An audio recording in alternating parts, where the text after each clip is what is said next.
Cole. So pretty tough outing today on what looked to be a very heavy pitch. Yeah, it wasn't pretty. We never really found our groove today from the very start. The pitch hasn't been rolled for some time, and yeah, incredibly heavy. And yeah, we laboured and we struggled, and it was not a great spectacle, not a great performance. So we'll be glad to move on to the next one. Despite the conditions, though, a 2-2 draw, which keeps the unbeaten run now to 14 games. Pretty impressive. Yeah, well, that's a positive. You know, it feels a little to me like our run's kind of ended today, because you're always looking to win games, and obviously the highly unlikely, event of us being able to close the gap, maximum points are what we need, and so that's not helpful from that point of view today. But in the scheme of a season, you know, we've been off colour today, we've not lost a game, we've drawn a game, and you get those scruffy results, and you can tolerate a few of those, but yet again, because of obviously the start to the season we've got no buffer for results like that, and that's what we have to learn for next season. You have to afford yourself the room in the season to have games like that, and this year we've failed to do that, so not a great draw today, really, not a great point, but we're unbeaten, and we'll move on to next week. Pilkington did look to spoil a lot of the activity that going forward, and also in the middle of the park they did a reasonable job of that. Yeah, well, they really cared, didn't they? They really cared about the game. They obviously came here with an intention, and and I always watch games like that, and I just think all I can do is hope that sides like Pilkington do that against other sides in the league, and that kind of scrap and that fight and that desire and sheer willingness to get something out of the game. Do they do that week in, week out? Who knows? I don't watch their games, but you just hope so, don't you? Because quite often we're a victim as a club of clubs coming here and delivering that kind of showing, which is fine. But do they do that every week? Hopefully they do. And pre-kick-off, it came as a bit of a surprise to a number of people that we had another new addition late in the day who came on as a substitute. How did you think he got on today? Yeah, a little bit quiet, but Charlie's not. He's not really played this season. He's been injured a lot.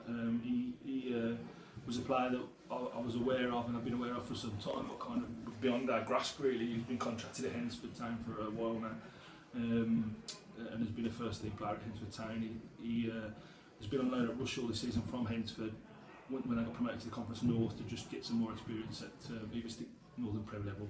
But he's been injured all season, and then he's had his contract ended early by Hensford, and I found out yesterday, so I put a call in last night. We kind of dashed that through, really. So it was just something I've kind of stumbled over.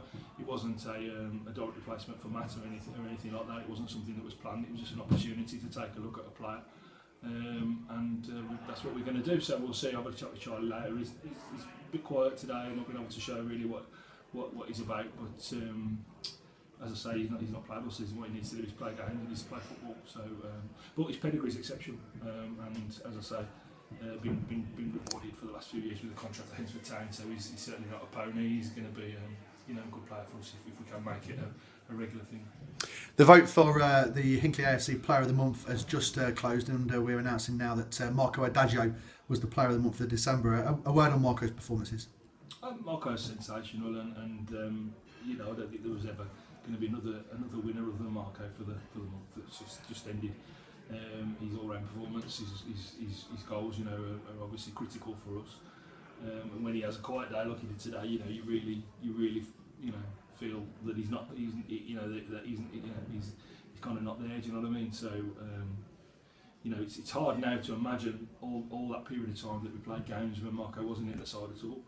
And perhaps things may be a little different if he had played in the early months of the season, who knows? But fantastic player, and we're lucky to have him here.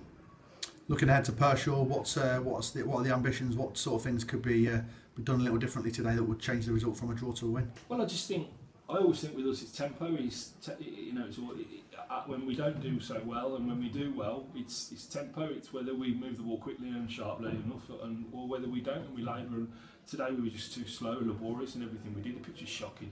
The pitch is really awful. We need to try and get something done about that, because it's when you do follow the ball, the movement of the ball, and you see the way it bobbles and moves, it's hard to master the ball. But at the same time, it's the same for both teams. But we were just too slow.